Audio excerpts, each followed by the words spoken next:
If you're over 50 and your hips or knees feel stiff, achy, or unreliable, this episode will change how you move starting today. Now imagine this. You wake up in the morning and swing your legs over the side of the bed. But before your feet even touch the floor, you already feel it. That familiar stiffness in your knees, that deep ache in your hips. You stand slowly, carefully, wondering if today will be a good day or a bad one. And by the time you reach the bathroom, your joints are already telling you they're struggling. Sounds familiar? Now here's what most people are never told about osteoarthritis after 50. A major study published in 2020 by Osaka University's Department of Orthopedic Surgery tracked over 1,400 adults with hip or knee osteoarthritis and found something remarkable. More than 65% did not experience worsening pain because of cartilage damage alone. Instead, researchers linked increased stiffness and discomfort to lack of synovial fluid circulation, weakened supporting muscles, and joints that simply stopped moving through their full range, problems that medication alone cannot fix. And there is more. Seniors who reported the least pain and greatest mobility all shared one consistent habit. Each morning and throughout the day, they practiced a specific set of joint movements designed to lubricate the cartilage, strengthen the muscles, and restore confident movement. And Japan's oldest practicing doctor has been guiding patients through these exact exercises for over 6 decades. In clinical observations with hundreds of seniors, those who followed this sequence experienced significantly less morning stiffness, greater confidence in walking and climbing stairs, and reduced reliance on pain medication within just a few weeks. And today, he's going to show you the best exercises for osteoarthritis of the hip and knees. Welcome back to the Senior Health Podcast. Doctor, this is a topic so many people have been waiting for. It is, my friend, because too many people believe that joint pain is simply the price of aging. They accept stiffness as permanent. They stop moving because movement hurts, and in doing so, they make the problem worse. Today we break that cycle with the best exercises you can do at home. That really resonates. I see it constantly. Patients who have been told to rest, to avoid stairs, to stop doing the things they love, and slowly their world gets smaller. Exactly. But the joint does not heal through stillness. It heals through gentle, intentional movement. There is a phrase I have used for decades. Motion is lotion.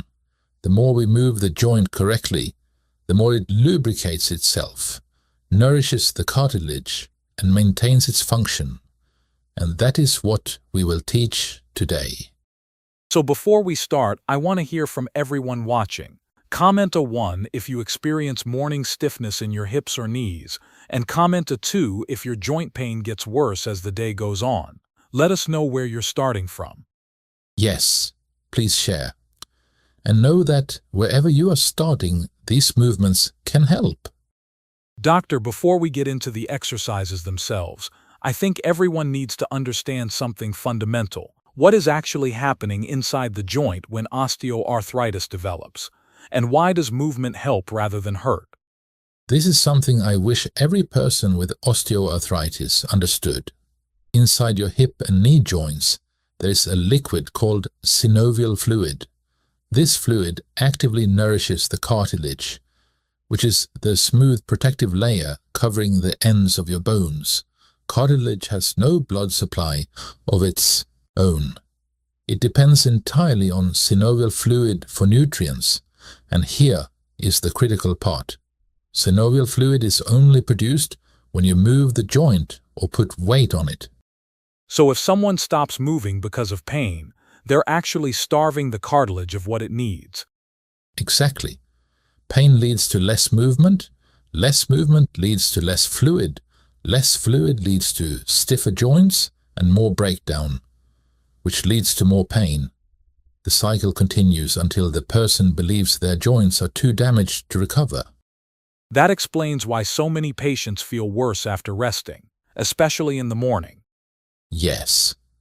During the night, you don't move for 7 or 8 hours. The synovial fluid thickens. Imagine a jar of honey sitting in the cold. It becomes crystallized, sluggish. But if you warm it gently and stir, it becomes liquid again. Your synovial fluid works the same way. Gentle morning movement warms and circulates that fluid. This is why I say motion is lotion. And you organize these exercises into a specific framework? Yes, I call it LAWS. Lubrication exercises done in bed each morning, aerobic exercise for heart health, weight-bearing exercises to strengthen muscles and bones, and stretching for flexibility. And today we focus on lubrication and weight-bearing. These are the foundation of joint health after 50. All right, then let's start with the first exercise. What do we do before we even get out of bed? Before we begin any movement, I recommend applying gentle heat to the joint if you have time. This could be a warm water bottle or a microwavable beanbag placed on the knee or hip for about 2 minutes. The warmth begins to soften the synovial fluid before you even start moving. But if you don't have those things, don't worry. The exercises themselves will create that warmth. That's reassuring. So many people think they need special equipment to get started. Not at all. Now for the first exercise, you remain lying on your back, which you could do in bed. This is intentional. We are not asking you to get up and stress the joints before they are ready. You begin where you are, with gravity working in your favor. Now bend both knees so your feet rest flat on the mattress. Then, one leg at a time, slowly extend the knee so the leg straightens completely. Hold for a moment, then bend it back down. That is 1 repetition. So it's a simple bending and straightening motion. Yes. This is the only movement the knee joint can make, flexion and extension. But that simplicity is powerful. Each time you extend and flex, you are pumping synovial fluid across the cartilage surface. You are also gently waking up the quadriceps muscle at the front of your thigh and stretching the hamstrings at the back. We want to do this 8 times for each knee. If that feels comfortable over time, you can try build to 12, 15 or even 20 repetitions. And because you're doing this in bed, there's no impact on the joint at all, right? Correct. You are working against gravity just enough to strengthen the muscles, but there is no jarring, no pressure, no risk. This is how we teach the body that movement is safe again. Many of my patients tell me their knees feel completely different by the time they finish this one exercise. The stiffness begins to melt away. That's exactly what people need to hear. The first step isn't scary or painful. It's gentle and it works. And it prepares the knee for everything that comes next. But before we stand, we need to give the same attention to the hips. And for that, I have a movement that my patients actually enjoy. I'm curious, what makes this one different? Well, this exercise brings a little creativity into your morning routine. You remain on your back in bed. Bend one knee and lift that leg so the thigh is pointing towards the ceiling. Now, using your foot as a pen, draw the numbers 1 through 9 in the air. Make them large. Make them deliberate. Number 1, number 2, all the way through 9. Then switch legs and repeat.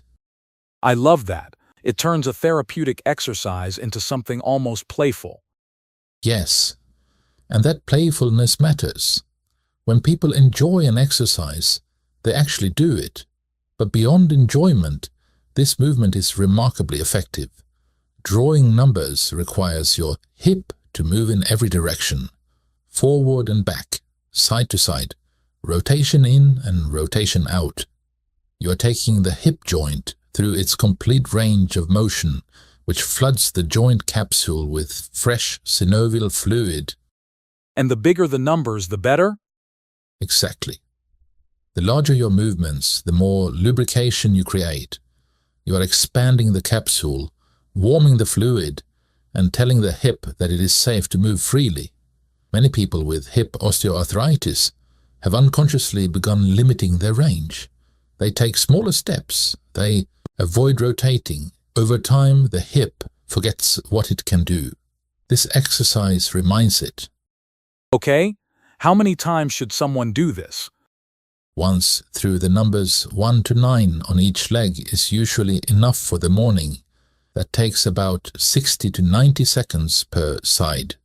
By the time you finish, both hips will feel warmer, looser, and more ready to bear weight. And that is the perfect moment to get out of bed. So these first two exercises, the knee flexion and the numbers in the air, should be done every morning before standing. Yes, that would be best. Think of them as your joint breakfast. You would never ask your body to run on empty. Don't ask your joints to bear weight before they've been lubricated. These two movements take less than 5 minutes, and they set the tone for the entire day. That's such a simple habit to build. And now that the joints are warmed up, we move into the weight-bearing exercises? Yes, now we stand. And the first standing exercise is one of the most effective movements you can do for both hips and knees. Okay, let's hear it. Everyone stay with me. For this exercise, you need a wall. Any wall in your home will work. Stand with your back against it, your feet about 1 foot away from the base. Your head, shoulders, and hips should all be touching the wall. From this position, slowly slide down, bending your knees as you lower your body. Go only as far as feels comfortable. Then hold. How low should someone aim to go? That depends entirely on their current ability. For some, a small bend is enough. For others, they can lower until their thighs are nearly parallel to the floor. The goal is not to go as deep as possible. The goal is to find a position where you feel the muscles working, hold it, and breathe. And how long should they hold? Please just begin with just 5 seconds, that's all. Then slide back up. Rest for a moment and repeat. Over time, everyone could build the hold to 10 seconds, then 20, then 30. The longer you hold, the more you strengthen the quadriceps, glutes, and all the muscles that support the hip and knee joints. I imagine this is excellent for people who struggle with stairs or getting up from chairs. It is for sure. Those daily activities require exactly the muscles this exercise strengthens. And because your back is supported by the wall, there is no risk of losing balance. You are training the legs in a completely safe environment. I recommend doing this several times throughout the day. Every time you pass a wall in your home, it becomes an opportunity. That's a wonderful way to think about it. The whole house becomes a gym. Right? And once you are comfortable with wall squats, the next two exercises will build even more strength in the hip specifically. So let's continue, shall we? Locked in, doctor. Please go ahead. For these exercises, you need a sturdy chair or countertop to hold for balance. This is not about testing your stability. It is about isolating the hip muscles while staying completely safe. Stand behind the chair with both hands resting on the back. Keep your body upright and your supporting knee slightly soft. Okay, I'm picturing that. What's the first movement? The first is hip abduction. With your body straight and toes pointing forward, slowly lift one leg out to the side. It is important to keep the knee straight and don't lean your trunk in the opposite direction. The movement comes purely from the hip. Lift as high as feels comfortable, pause for a moment, then lower with control. Do this 8 times, then switch legs. And this targets the muscles on the outside of the hip? Yes, the gluteus, medius, and minimus, which are essential for walking, stability. When these muscles are weak, people develop a wobble in their gait. They feel unsteady on uneven surfaces. Strengthening them restores confidence with every step. Now, the second movement targets the back of the hip. Still holding the chair, you lift one leg straight behind you. Again, keep the knee straight and the trunk upright. Don't arch your back. The movement is small but focused. Lift, pause, lower. 8 repetitions each side. So we're strengthening the glutes from 2 different angles. Exactly. Hip abduction works the side. hip extension works the back. Together they create a stable, strong foundation around the entire hip joint, and as you get stronger you can increase to 12, 15 or 20 repetitions. Some of my patients eventually add ankle weights, but that is optional and should only come after the movement feels easy. What I appreciate about these exercises is how controlled they are. There's no jerky movements, no momentum. That control is everything. Slow, deliberate movement strengthens the muscles more effectively and protects the joint from unnecessary stress. And it also keeps the exercise meditative and calming. You are not rushing, John. You are building. This feels like a complete program already. But there are still 2 more exercises I see on our list. Yes, and these final 2 are perhaps the most functional of all, so please keep listening. They directly improve your ability to do the things you do every day.